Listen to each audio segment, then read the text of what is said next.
പ്രിയമുള്ളവരെ, ഇന്ന് നമ്മൾ ഇവിടെ സമ്മേളിക്കുന്ന ദിവസമാണ്. സംഗതിവശാൽ നമ്മുടെ ഇന്ത്യയുടെ പ്രസിഡന്റ് ഇവിടെ എത്തിച്ചേർന്നിട്ടുണ്ട്. നിങ്ങൾക്ക് എല്ലാവർക്കും അറിയാം, ഇന്ത്യയിൽ 50% വരുന്നത് സ്ത്രീകളാണ് ഇന്ത്യൻ ജനസംഖ്യയിൽ. അതിന്റെ പ്രതിനിധിയായിരിക്കുന്ന സ്ത്രീയാണ് ഇവിടെ വന്നിരിക്കുന്നത്. നമ്മുടെ സംഘടന പ്രസിഡന്റ് ഇവിടെ എത്തിച്ചേർന്നപ്പോൾ തന്നെ നമ്മുടെ ഒരു നിവേദനം സമർപ്പിച്ചിട്ടുണ്ട്. അവരുടെ ശ്രദ്ധയിൽ, ബഹുമാനപ്പെട്ട പ്രസിഡന്റിന്റെ ശ്രദ്ധയിൽ അത് വരുമെന്ന് ഞങ്ങൾ പ്രതീക്ഷിക്കുകയാണ്. ഈ സർക്കാരിനോട് ഈ സമരത്തിൽ ഇടപെടാൻ ബഹുമാനപ്പെട്ട പ്രസിഡന്റ് ഒരു സ്ത്രീ എന്നുള്ള നിലയിൽ സ്ത്രീകൾ നടത്തുന്ന ഈ അതിജീവന സമരത്തിന് അതിൽ ഇടപെടുമെന്ന് ഞങ്ങൾ പ്രതീക്ഷിക്കുകയാണ്. നമ്മള് ഇവിടെ നമ്മുടെ പ്രസിഡന്റും ശ്രീമതി ശൈലയൊക്കെ സൂചിപ്പിച്ചതുപോലെ ഇത് ഞങ്ങള് ഇന്നലെ നമ്മുടെ പോലീസ് ഉദ്യോഗസ്ഥർ വന്ന് ചോദിച്ചപ്പോൾ ഞങ്ങൾ പറഞ്ഞതാണ്, 8.5 മാസവും അവർക്ക് ഒരു ബുദ്ധിമുട്ടും ഉണ്ടാക്കാതെ ഞങ്ങൾ ആയിരങ്ങളായി ആ സെക്രട്ടേറിയറ്റ് മുന്നിൽ വന്ന സെക്രട്ടേറിയറ്റ് വളയുന്ന നിയമസഭാ മാർച്ച്, മുടിമുറിക്കൽ, നിരാഹാര സമരം, മഹാറാലി 4750 കിലോമീറ്റർ യാത്ര ചെയ്തിട്ട് ഞങ്ങൾ ഒരിടത്തും ഒരു പ്രശ്നമുണ്ടാക്കിയില്ല. വളരെ സമാധാനപരമായിട്ടാണ്. പക്ഷേ ഇനി ഒരു തീരുമാനമെടുക്കണം. ഇനിയും നമുക്കറിയാം, സെക്രട്ടേറിയറ്റിന് മുൻപിൽ വരുന്ന മനുഷ്യർക്ക് അവരുടെ പ്രാഥമിക ആവശ്യങ്ങൾക്ക് വേണ്ടിയിട്ടുള്ള ഒരു സംവിധാനമില്ലാത്ത നാടാണ് നമ്പർ 1 എന്ന് പറയുന്നത്. അവിടെ ഇരുന്നുകൊണ്ടാണ് ഇവിടുത്തെ മന്ത്രിമാർക്കും രാഷ്ട്രീയ നേതാക്കൾക്കും അവരുടെ പിന്നാലെ ഓശാനവാടി നടക്കുന്നവർക്കും ഇഷ്ടംപോലെ സംവിധാനങ്ങളുണ്ട്. MLA ഹൗസ് ഉണ്ട്, മന്ദിരമുണ്ട്, ഔദ്യോഗിക വസതിയുണ്ട്, നിയമസഭയുണ്ട്, എല്ലാ സംവിധാനങ്ങളുമുണ്ട്. പക്ഷെ ഇവിടെ വരുന്ന സാധാരണ മനുഷ്യർക്ക് അവരുടെ പ്രാഥമിക ആവശ്യങ്ങൾ നിർവഹിക്കാൻ പോലും ഒരു സാഹചര്യം ഇല്ലാത്തിടത്താണ് 8.5 മാസം ഈ സ്ത്രീകൾ ഇരുന്ന് സമരം ചെയ്യുന്നത് എന്ന് സ്വന്തം കുടുംബാംഗങ്ങളെ, പ്രത്യേകിച്ച് ഭാര്യയോടും മകളോടും കൊച്ചുമകളോടും മകനോടുമൊക്കെ അതിരറ്റ വാത്സല്യവും സ്നേഹവുമുള്ള ബഹുമാനപ്പെട്ട മുഖ്യമന്ത്രി അത് മനസ്സിലാക്കണം. അതുകൊണ്ടാണ് ഞങ്ങൾ പറയുന്നത്, ഞങ്ങളുടെ അവസാനത്തെ മാർഗമാണ് ഞങ്ങൾ സ്വീകരിച്ചിരിക്കുന്നത്. അതുകൊണ്ടാണ് ഞങ്ങൾ ഇവിടെ വന്നിട്ട് ഇനി തിരിച്ചു പോകുന്നില്ല. തീരുമാനം ഇവിടുത്തെ പോലീസ് ഉദ്യോഗസ്ഥർ പോയി ബന്ധപ്പെട്ടവരുമായിട്ട് ആലോചിച്ചിട്ട് വന്നിട്ട് ഞങ്ങളോട് തീരുമാനം പറയട്ടെ. അതിനുള്ളിൽ നിങ്ങൾക്ക് എന്താണ് ഞങ്ങളെ ചെയ്യുന്നത്? ഞങ്ങൾക്ക് എന്താണ്? കഴിഞ്ഞ 8.5 മാസമായി ഞങ്ങളുടെ കുടുംബാംഗങ്ങളോടൊപ്പം ജീവിക്കാൻ ഞങ്ങൾക്ക് കഴിയുന്നില്ല. ഞങ്ങളുടെ വീട്ടിൽ മരണമുണ്ടായാൽ, കല്യാണമുണ്ടായാൽ, കുടുംബാംഗങ്ങൾക്ക് അസുഖമുണ്ടായാൽ, മക്കളുടെ ജീവിതത്തിൽ സന്തോഷമുണ്ടായാൽ അതിനൊന്നും പോയി അവരോടൊപ്പം ചേരാൻ ഞങ്ങൾക്ക് കഴിയുന്നില്ല.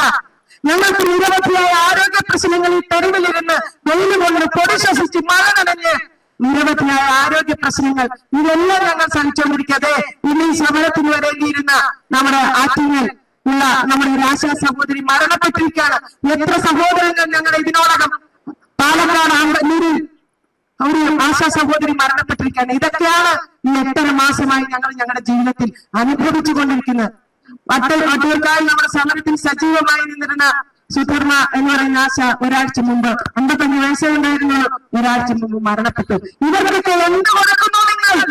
ഈ സർക്കാരിന് വേണ്ടി സേവനമനുഷ്ഠിച്ച ഈ പാവപ്പെട്ട സ്ത്രീകൾ കൊടുങ്ങനെ അവർ ഇങ്ങനെ സംഭവിക്കുമ്പോൾ, ജീവിതത്തിൽ ദുരന്തങ്ങൾ ഉണ്ടാകുമ്പോൾ നിങ്ങൾ എന്ത് കൊടുക്കുന്നു അവർക്ക്? മനുഷ്യത്വം, ഒരല്പം മനുഷ്യത്വം. മനുഷ്യനാകണമെന്ന് മേദിനി ചേച്ചി എത്ര തൊണ്ടപൊട്ടി പാടിയാലും, ആലോചി എത്ര പാടിയാലും കാര്യമൊന്നുമില്ല. മനുഷ്യനാകണമെങ്കിൽ മനുഷ്യോചിതമായിട്ട് പെരുമാറണം. ഇത് ആരോടാണ് പിടിവാശി? രാജാവിനെ പോലെ പെരുമാറണം.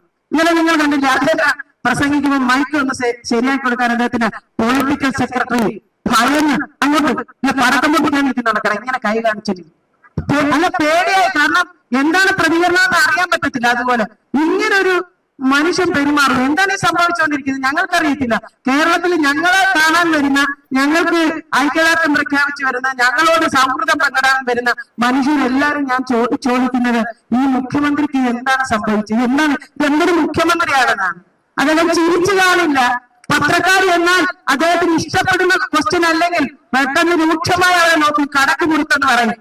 എടാ, കേരളത്തിലെ ജനങ്ങൾ നികുതി കൊടുത്ത് ഇരുത്തിയിരിക്കുന്ന ഒരു സർക്കാരല്ലേ?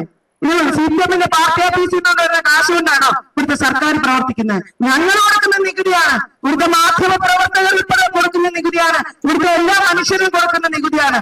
രാജാവ് ഭരിച്ചുകൊണ്ടിരുന്ന കാലത്ത് ഇവിടുത്തെ ജനങ്ങളുടെ പ്രതിനിധികളായി ആളുകൾ ചെല്ലുമ്പോൾ അയ്യങ്കാളി അടക്കമുള്ള ആളുകളെ ആ സമുദായത്തിന് പ്രതിനിധികളായി അവിടെ വിളിച്ചിരുത്തി അവരോട് വിഷയങ്ങൾ ചർച്ച ചെയ്യാൻ രാജാവ് തയ്യാറായിട്ടുണ്ട്. ഇവിടുത്തെ ഓരോ സമുദായത്തിന്റെ പ്രതിനിധികളെ കണ്ടുകൊണ്ട് സംസാരിച്ചിട്ടുണ്ട്. പക്ഷെ ഒരു തൊഴിൽ വിഭാഗം സമരം നടത്തുമ്പോൾ എന്തുകൊണ്ടാണ് ഒരു മുഖ്യമന്ത്രിക്ക് ഇടതുപക്ഷമെന്ന് അവകാശപ്പെടുന്ന ഒരു സംസ്ഥാനത്തെ മുഖ്യമന്ത്രിക്ക് എന്താണ് അദ്ദേഹം പറഞ്ഞത്? അദ്ദേഹം പറഞ്ഞത് സമരം അങ്ങനെ സമരത്തിലൂടെ എല്ലാം നേടിയെടുക്കാൻ കഴിയില്ല എന്ന് പറഞ്ഞു. എന്നിട്ട് അവസാനം അമേരിക്കയിലേക്ക് ചികിത്സയ്ക്ക് പോകുന്ന സമയത്ത് അദ്ദേഹത്തോട് വീണ്ടും മാധ്യമങ്ങൾ ചോദിച്ചപ്പോ അദ്ദേഹം പറയാണ് സമരം സമരത്തിന്റെ വഴിക്ക് പോട്ടെ, സമരം സമരത്തിന്റെ വഴിക്ക് പോകട്ടെ എന്നാണോ ഈ കേരളത്തിന്റെ ഒരു മുഖ്യമന്ത്രി പറയേണ്ടത്? അപ്പൊ ഈ നിലപാട് അദ്ദേഹം തിരുത്തണം. ഇത് അദ്ദേഹമാണ് തീരുമാനമെടുക്കേണ്ടത് എന്നാണ് ഞങ്ങൾ തന്നെ നേരത്തെ സൂചിപ്പിച്ച സഖാവ് എം എ ബേബി അടക്കമുള്ള എല്ലാ ആളുകളും ഞങ്ങളോട് പറഞ്ഞത്.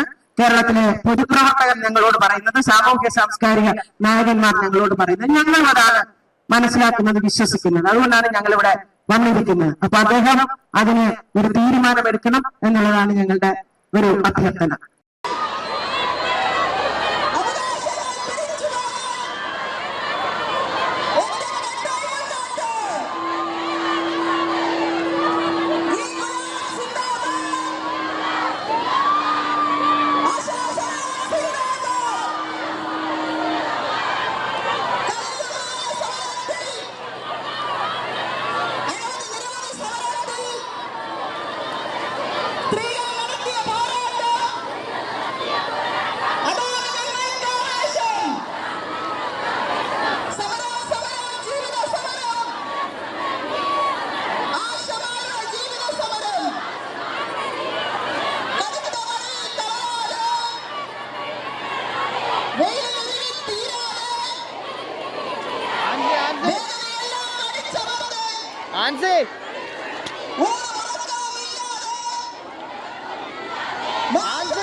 Yeah.